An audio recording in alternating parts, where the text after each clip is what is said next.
Okay, here we are at Primitive Mycology again. I've got my workspace prepped here, and we're going to clone some mushrooms today. I have, as I showed in the previous video,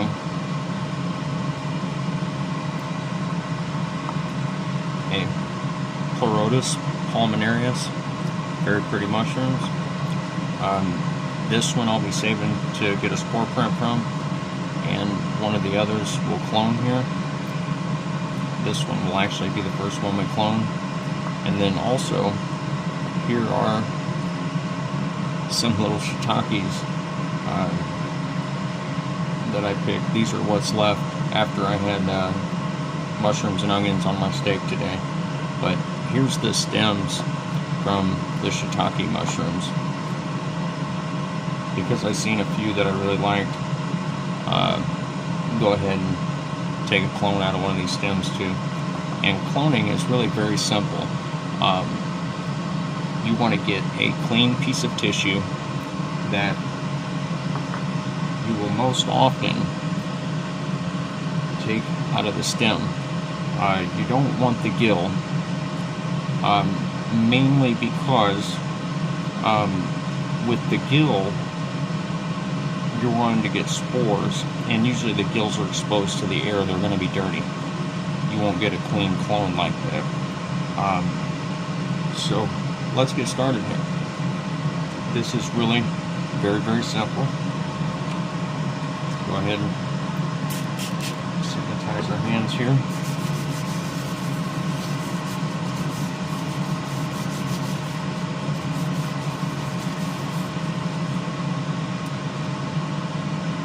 This scalpel has been sterilized prior to the video, and the handle is still pretty hot.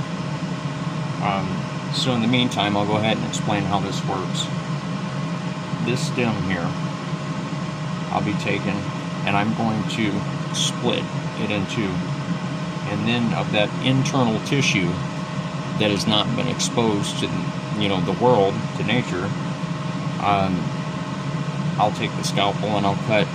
Just all you need is just a little tiny piece out of the center of that, and then I'll drop it on a plate. A day or two, and it'll start to grow, and then you subculture from it.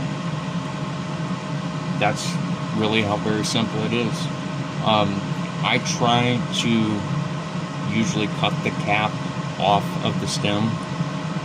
That way I don't have spores drop on the piece that I'm going to split and clone. It wouldn't be the end of the world, but it kind of defeats the purpose of a clone if you end up with spores in it.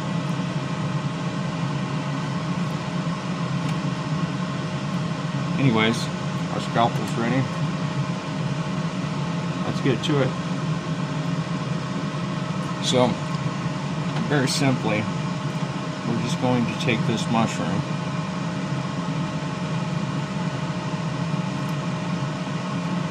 find where it'll split. Try to hold this where it can be seen here.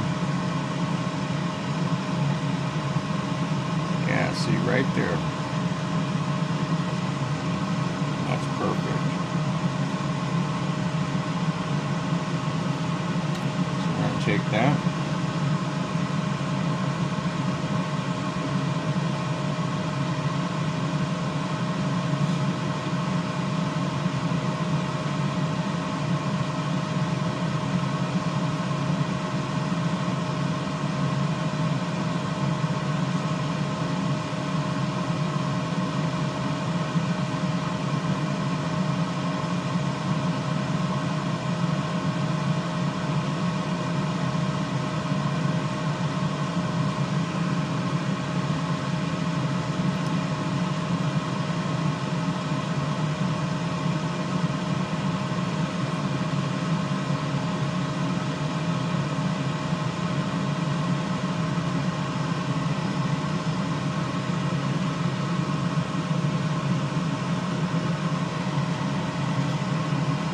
That simple.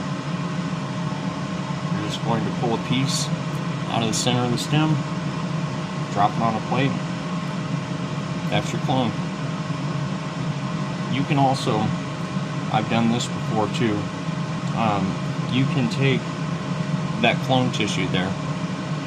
If you wanted, you could pull that off with tweezers and drop that down into some pasteurized or sterilized sawdust substrate and make sawdust spawn. It'll colonize slower, but it will definitely do the same thing. Or you could drop that directly into a jar of grain. If you know that's clean, that's good enough to start making spawn with. Myself, I want to be able to subculture and keep the culture. So I put it on a plate. But really, if you just wanted to grow something once or start something in the yard, you know, in your yard, or make some spawn and then expand it, take a clone from a mushroom later again to continue the line, is very possible. It's amazing how really very easy it is to generate your own spawn. You can buy it many places, but I just don't really see the need at this point. So anyways, let's go ahead now, and we're going to take our oyster mushroom,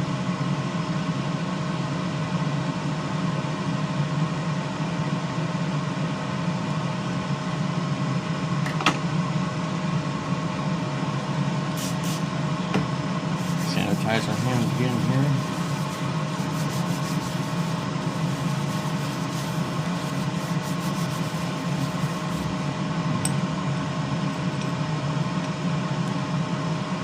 Wipe down our scalpel handle.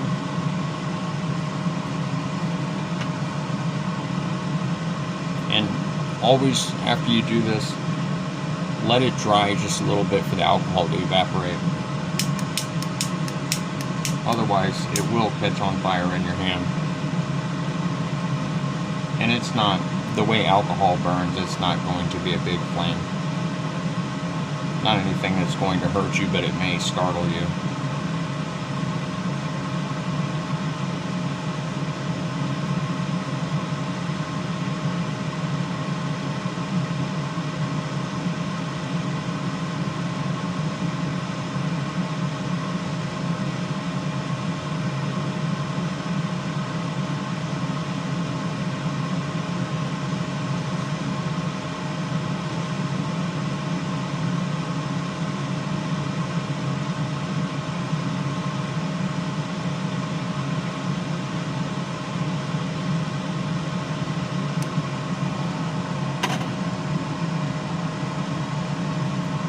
We'll go ahead, cool that down in our plate.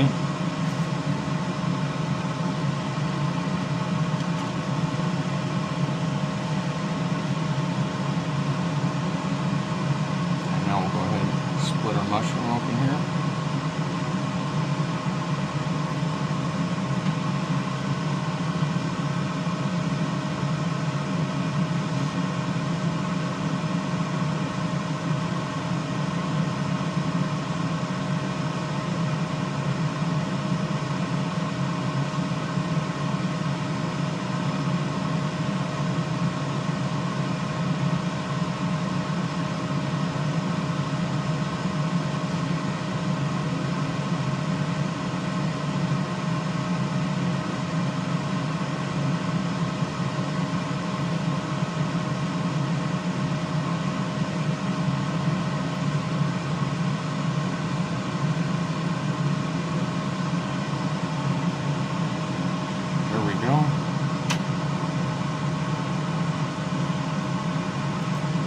Absolutely tiny little piece is all you need. Even one little strand. The piece I just put on that plate is about the size of the tip of a pencil, the sharpened tip of a pencil, and that's more than enough to clone this mushroom. So anyways, that's it. That's cloning a mushroom. Absolutely anyone can do this. At another point, I'll make another video showing how with a mushroom with a little larger stem, or you could do it with one of these if I had a bag of grain handy right now, or a jar of grain, where you can take a clean sample out of the center and just drop it right down in. There's a method called the stem butt method, where people use the butts of the stems to make spawn and just throw the whole stem in. You can definitely do that, but to me, you're throwing in contaminants into your spawn by throwing that whole stem in there. You know, that's all been exposed to the world, and you're going to throw all that into something that you want to be all clean, healthy mycelium. So in the instance that I would do that, I'm going to take from the center of the stem. Anyways, that's it. Primitive mycology. Thanks for tuning in.